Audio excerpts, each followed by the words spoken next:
Thank you very much for the opportunity, Dimitris. I was expecting an introduction sharing our ongoing debate about over-tourism. I forgot about it. Yes.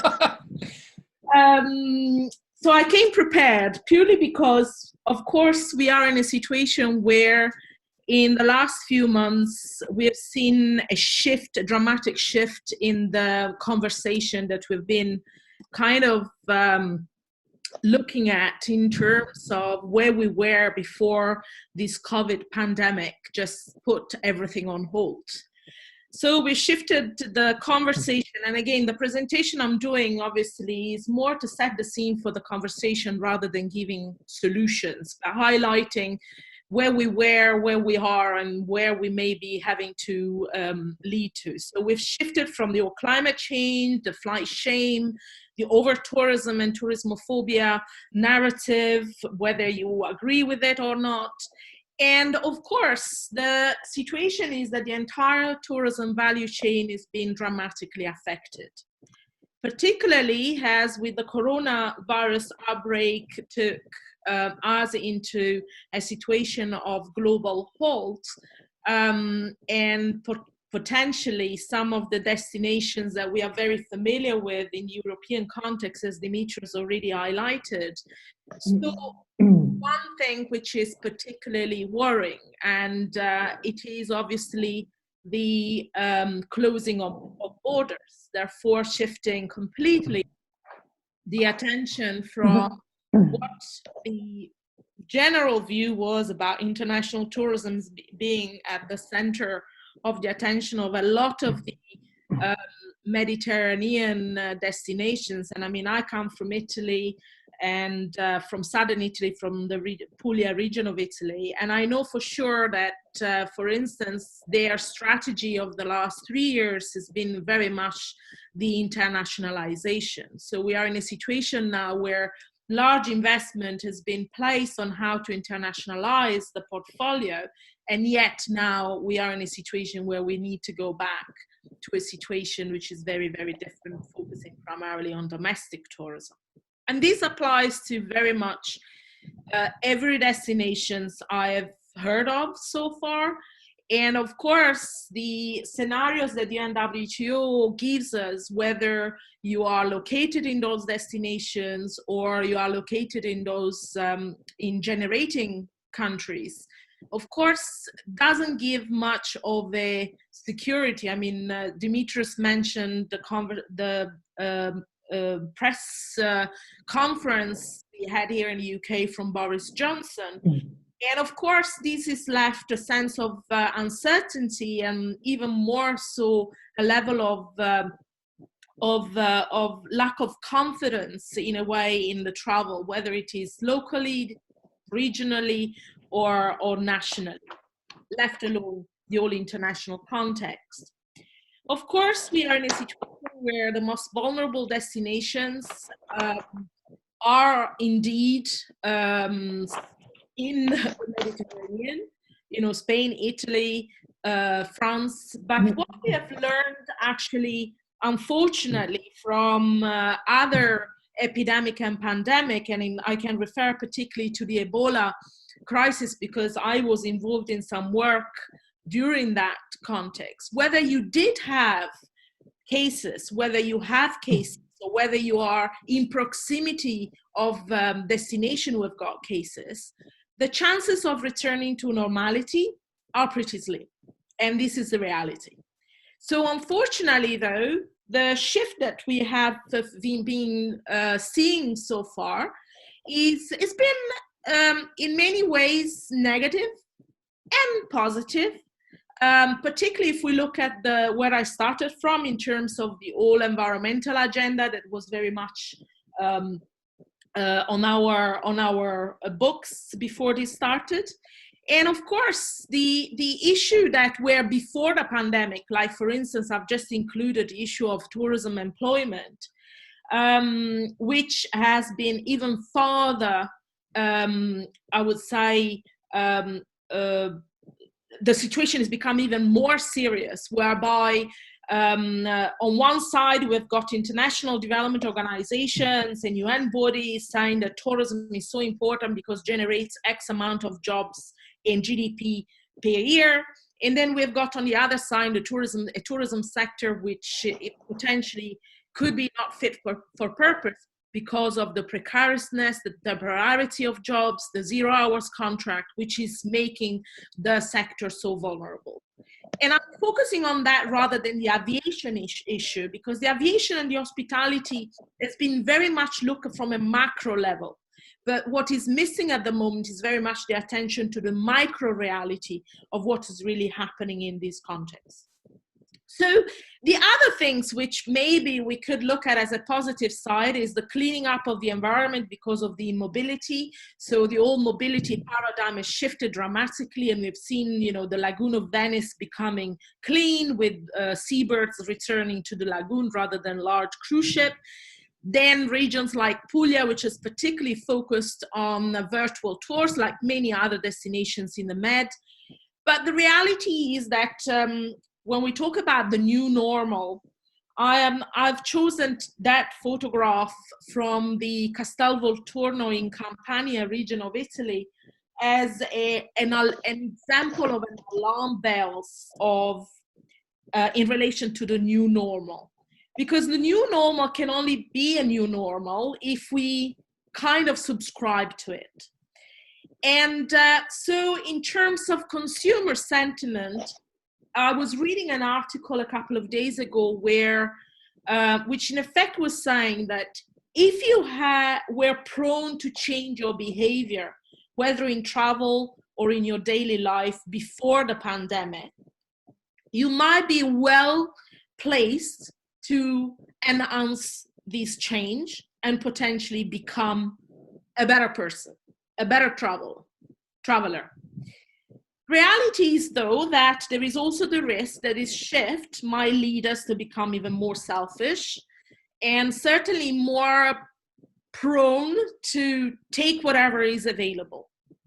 So this is another issue that I would like people to possibly reflect on, because it's all too easy to talk about a new normal.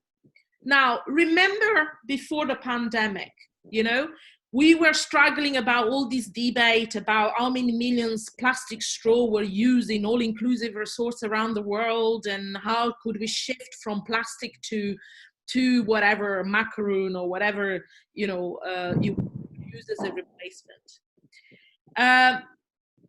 Now try with social distancing and all safety measures. Plastic has come back very much in vogue. Masks and gloves are the new wrapping that we will have to wear. So in a way, the shift into this new normal still remains very uncertain. Of course, another issue that we need to think about is that where lots of people are saying that where there is a crisis, very often there's an opportunity. And of course, in the 2008, after the 2000 economic crisis, we had the Airbnb was born.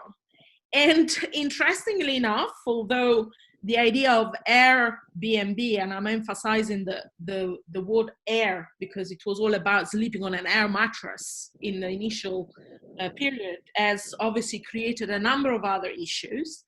What the virus has created is the opportunity to look at how do we revision and de-risk the sector with innovative ideas.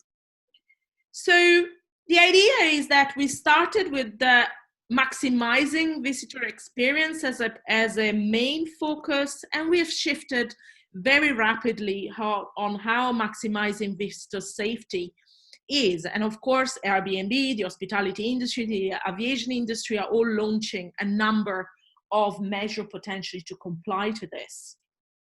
But I would like to highlight this conversation that many of us who are here today, who may be part of a China network, was very much put to the fore. And it made me reflect on what pretty much a lot of us have been in agreement about: the importance of looking at less quantity, more quality, more shared values, and better job. And I particularly like the fact what Professor Antonio Paolo Russo from University of Rovira in Virgili in Spain highlighted, is the fact that maybe this is the right time for the tourism industry to lose some weight. And what I mean is to, if you look at using health-related terminology, losing weight sometimes can be good for the health of a person, and so equally for the health of a sector. But in order to do this, we really need to look at public policies and new consensus on what good tourism is. Because if we kind of continue to disagree on what good tourism is for the sake of our own achievement, I mean, and interestingly, you've probably seen, if you're an academic, the number of special issues on COVID-related call for papers and chapters and the like, which have emerged. Reality is that if we don't start from somewhere having a common agenda, it might become very complex and even further confusing on how we move forward as a cohesive group of experts. So the idea is to understand, and I'm near completing what I'm trying to say, is about rethinking what we've been working with so far. And sometimes, I hear domestic tourism repeated like a broken disc in whichever context we are operating. But maybe we also need to look at whether there are opportunities to reopen the markets to economic migrants. And I mean, people like myself and Dimitris are a typical example. We are really hoping that we're going to be able to go back home for our holiday, possibly in our second home or our family home back home. But this is not only about me and Dimitris. You've seen what has been happening with the German market, asking their government and to negotiate with governments of Spain, for instance, for their second home in the Balearics. And also understanding how the whole shift from a traditional market, what we were used to, could mean, should transition into the next generation. And of course, when we talk about domestic market, interestingly, we need to understand what is it that we are going to be refocusing on. And the reason why I'm putting this is not for mere self-promotion, but it's actually sharing a personal experience that may make us reflect. Before the COVID had obviously hit us all hard, we had just signed a contract with Edgar to write a book on niche tourism, on a handbook on niche tourism. And yet, when the call for papers went out, we were in the depth of this. And of course, with my co-editor, we thought, oh my God, this is probably the wrong time to really think about niche tourism.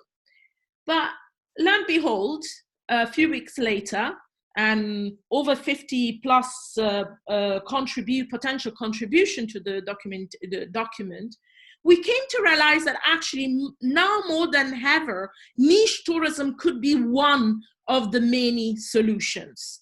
And the reason why I'm saying this is because when we are going to be rethinking dominant models and attractions, maybe we need to look at how, whether through niche tourism, through smart tourism, or with whichever model we may be looking at, how can we move to the next phase?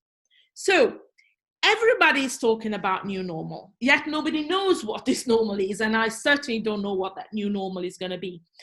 But one thing comes certain is that people will travel again. If you look at some of the surveys being done in the UK at the moment, one of the first things that people really would like to do is to start traveling again. Now, of course, there are issues with the high unemployment that this COVID may just bring us. Are people going to be able to do that? So the idea is to understand how this Tourism 5.0 will be about, and whether taking responsibility in whichever part of the sector we are, is about taking responsibility and revisiting the way the model that we have been portraying for the past 20, 30 years. And of course, you know, in the Mediterranean, we've had models which were followed the growth model pattern. You know, I will never stop saying, every time you speak to a minister of tourism or a tourism board, their measure of success is how many more tourists they will be able to bring into the destination every year. And this is, I've been saying this like a broken disc for many years, and maybe this is the time to look at how this could be part of a strategic take to de-risk tourism and create that new normal, whatever that will be. Thank you very much. Thank you very much, Marina. You managed to do that without mentioning the word over-tourism at all, which is a major achievement. So I'm not going to have a pub. I did at the beginning. You did at the beginning. But I think you raised some major issues, especially that this creates an opportunity to effectively, what I was talking about earlier, refocus and re-engineer tourism and see what we can do forward. And one other issue that you raised is that quite a lot of the discussion is based on the micro level, not on the macro level. And I'm spending quite a lot of time talking to business around the world about how we can reignite the micro level as well, because this is where a lot of people are really struggling, and especially in many Mediterranean countries where people depend almost exclusively on tourism for developing their livelihood. And for surviving in the future, this is really critical. I was speaking to my friends in Corfu and my friends in Kos and in Rhodes, and they were telling me that 75% of their GDP is depending on tourism. And then I was talking to my friends in Bali, and they had exactly the same situation. And there are a lot of issues about sustainability as well that actually is supported by tourism. Thank you very much, Marina. I think that was thought-provoking, and we'll go back and we'll have a more conversation later on.